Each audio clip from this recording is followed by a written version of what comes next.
Hello everyone, welcome to Always Rise. So आज इस video में हम लोग डिस्कस करने वाले हैं जामिया पीएचडी का नोटिफिकेशन। इसमें जो है आपकी कुछ एग्जेम्प्टेड कैटेगरीज भी हैं, उसके बारे में भी हम लोग जानेंगे। केवल यूजीसी नेट जिनका है सिर्फ वही एग्जेम्प्टेड नहीं है, और भी कैटेगरीज है तो हम वो सारे डिस्कस करेंगे। फी क्या है, किस तरीके से अप्लाई करना है, आपको सारी इन्फॉर्मेशन कहाँ मिल जाएगी, ये सब कुछ हम लोग डिस्कस करने वाले हैं। इसके अलावा बच्चों, इग्नू का आपको पता है कि रिजल्ट आ चुका है पॉलिटिकल साइंस का on the website NTA IGNOU. तो मेक श्योर आप लोग अपना जो है चेक कर लो रिजल्ट। उससे पहले आप लोगों के लिए एक अनाउंसमेंट है कि स्टेप अप नेट और जेआरएफ का जो बैच है पेपर 1 के लिए, वो आज से शुरू हो चुका है, यानी 9 अप्रैल से शुरू हो चुका है। ये एक तरीके से आपकी वीकेंड स्पेशल बैचेस होंगी फॉर वर्किंग प्रोफेशनल्स। यानी कुछ बच्चे हो जो आप लोग क्या कर रहे हो, काम भी कर रहे हो और साथ में पढ़ाई भी कर रहे हो, तो ये स्पेशली उन बच्चों के लिए है। तो मेक श्योर जो है बच्चों, अगर आप लोग इसका बेनिफिट लेना चाहते हो तो ले लो। इसका जो लिंक है हम आपको डिस्क्रिप्शन बॉक्स में दे देंगे। अगर आप प्लस या आइकॉनिक का सब्सक्रिप्शन लेना चाहते हो तो आपको यही कोड यूज करना है, दैट इज साकरीन एनटीए। और अगर आप इस कोर्स में नए हो, एनरोल होना चाहते हो, then also you have to use this code only. Okay, तो चलिए शुरू करते हैं। सबसे पहले आपको पता होना चाहिए कि जो जामिया है, ठीक है, उसका लास्ट डेट क्या है अप्लाई करने का। तो हम लोगों ने बहुत पहले ही आपको बताया था कि 1 अप्रैल को जो है आपकी नोटिफिकेशन आ जाएगी, ठीक है। और इसकी जो लास्ट डेट है दैट इज 30/4/2022, यानी 30th अप्रैल जो है ये आपकी लास्ट डेट होने वाली है। सो इसमें आप क्या कर सकते हो बच्चों, इसमें एक और चीज है जो कि आपको पता होना चाहिए, एंड दैट इज कि आप सिर्फ एक नहीं, मतलब आपकी जो प्रेफरेंस है, आप 3 और प्रेफरेंस डाल सकते हो। तो मेक श्योर जो है जब भी आप फॉर्म भर रहे हो तो इसमें आपसे एक प्रेफरेंस का ऑप्शन पूछा जाएगा, तो आप उस प्रेफरेंस में क्या करना, बाकी अपने 3 प्रेफरेंस भी डालना। अब अगर आप जामिया की वेबसाइट पे जाओगे, ठीक है, जामिया मिलिया इस्लामिया की वेबसाइट पे जाओगे, दैट इज jmi.co.in, ठीक है। दिस इज आपका jmi.co.in। यहाँ पे जाना तो आपको क्या हो जाएगा, यहाँ पर जाओगे तो आपको एक नोटिफिकेशन मिलेगी, एक प्रोस्पेक्टस मिलेगा, या फिर केवल क्लिक करना जामिया एडमिशंस। गूगल पे जाके सर्च करना जामिया एडमिशंस और आपको ये सारी चीजें मिल जाएंगी। तो आपको क्या करना है बच्चों, सबसे पहले जब भी आप लोग कोई भी फॉर्म भरते हो तो बेसिक चीजें जो आपको पता होनी चाहिए, ईमेल आईडी आपका तैयार होना चाहिए, गुड इंटरनेट कनेक्शन होना चाहिए, आपकी जो scan part sport size colour photograph है उसका जो साइज है 200 KB से ज्यादा नहीं होना चाहिए। एक और चीज, ये सब तो नॉर्मल है, जो आपकी लास्ट जो भी आपने मार्कशीट है आपकी, ठीक है, फॉर एग्जाम्पल अगर अगर आपने मास्टर्स कंप्लीट किया है, या फिर अगर आपने मास्टर्स के थर्ड लास्ट सेमेस्टर में हो, तो थर्ड सेमेस्टर की आपके पास मार्कशीट होगी, उसका जो है आपको मार्कशीट का एक फोटो लेके रखना है, वो जो है 200 KB से कम होना चाहिए, ठीक है। इसके अलावा बच्चों जो है आपको जो है सर्टिफिकेट नंबर या उसका सीरियल नंबर लिखा होगा, वो भी जो है नोट करके रखना है, ठीक है। साथ में ये लोग आपसे आपके पूरा का पूरा डिटेल लेंगे, जैसे कि आपके लास्ट उसमें क्या था, परसेंटेज कितने थे, आपने कब कब क्वालिफाई किया है, तो आपके 12th से लेके आपके मास्टर्स तक की डिटेल जो है आपको भरनी पड़ेगी। ओके, सो आप जो है यहाँ पे जाके, यानी ये जो है आपका JMI.YouCanApply.com, ठीक है, यहाँ पर आप जाकर क्या कर सकते हो, अप्लाई कर सकते हो।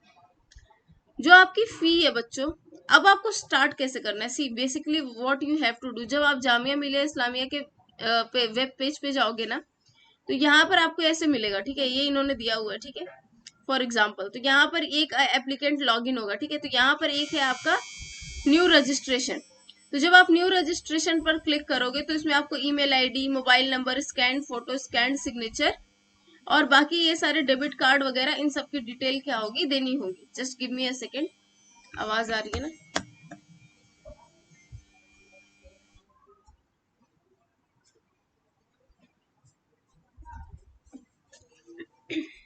ठीक है। तो सबसे पहले आप लोग क्या करोगे, सबसे पहले आप न्यू रजिस्ट्रेशन करोगे, ठीक।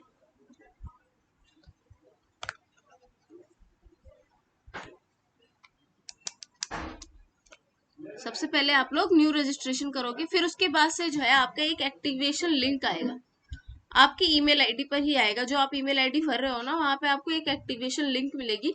आपको जाके या तो ओटीपी के थ्रू या फिर वो जो लिंक देंगे वहां पर लिंक को क्लिक करते हुए आपको क्या करना है, एक्टिवेट कर देना है। और उसके बाद से जो भी आपकी डिटेल्स होंगी, for example see this is there, अगर कोई भी डाउट होता है ना तो ये आपको प्रोस्पेक्टस में ही मिल जाएगा। Name of the applicant, date of birth, gender वगैरह सब कुछ आपको यहाँ पर फिल करने को मिलेगा। Each and every time you have to do this. और जब भी आप लोग कर रहे हो, आप लोगों को क्या एक चीज याद रखनी है कि फॉर एग्जाम्पल 3-4 कैटेगरीज है ना उसमें फॉर्म भरने की, तो हर कैटेगरी में आपको सेव एंड प्रोसीड करना है। अगर आप सेव करते जाओगे इन्फॉर्मेशन को, तो अगर सपोज आपका लॉग आउट हो जाता है किसी भी वजह से ड्यू टू इंटरनेट कनेक्टिविटी या कोई भी प्रॉब्लम हो जाती है, तो आपने जो भी इंफॉर्मेशन फिल करके रखी है वो क्या हो जाएगी, सेव हो जाएगी। Okay, so this is how you have to fill the form.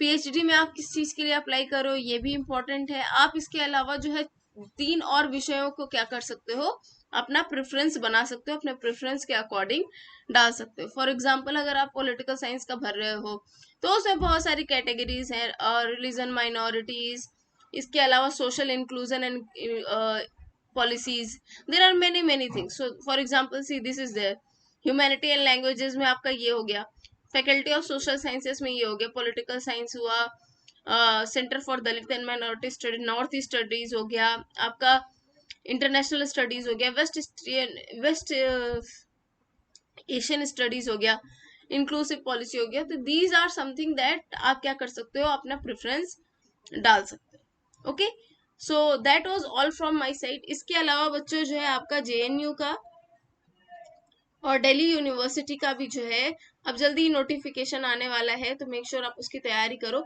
JNU और डीयू में हो सकता है, जरूरी नहीं है कि आपका क्या हो, जो नेट वाले हैं वो एग्जेम्प्टेड हो सकता है उनको भी एग्जाम देना पड़े। नाउ कैटेगरी भी बच्चों देखो, कैटेगरी क्या है जिसमें आप जो है एक्सक्लूडेड हो, या तो आपको कहीं से फेलोशिप मिल रही हो ऑलरेडी, ठीक है।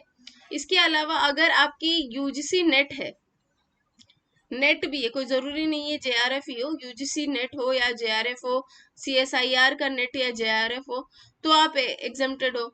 अगर आपने एमफिल कर रखी है और उसमें भी एक क्राइटेरिया दिया हुआ है, ऐसे ही जब आप फॉर्म भरोगे ना तो उसमें exempted, are you exempted category, अगर आपका नेट वगैरह है तो आप जो है एग्जेम्प्टेड कैटेगरी में जाके आपको 4 जो है कैटेगरीज देखने को मिलेंगी, उन चारों कैटेगरीज का आप देख सकते हो। इसके अलावा बच्चों अगर आप एनसीसी या एनएसएस कैडेट हो, ठीक है, वॉलंटियर रहे हो, तो उसमें भी आपको क्या करना है, चेक करना है। तो ये सारी चीजें जो है आपको देखनी है। So that was all from my side, I hope you like this video. अगर आपको कोई भी डाउट रहता है इससे रिलेटेड, इसके पेपर से रिलेटेड, तो आप हमसे डायरेक्टली कमेंट बॉक्स में पूछ सकते हो। आप हमसे कमेंट करोगे, हम उसका आंसर देंगे।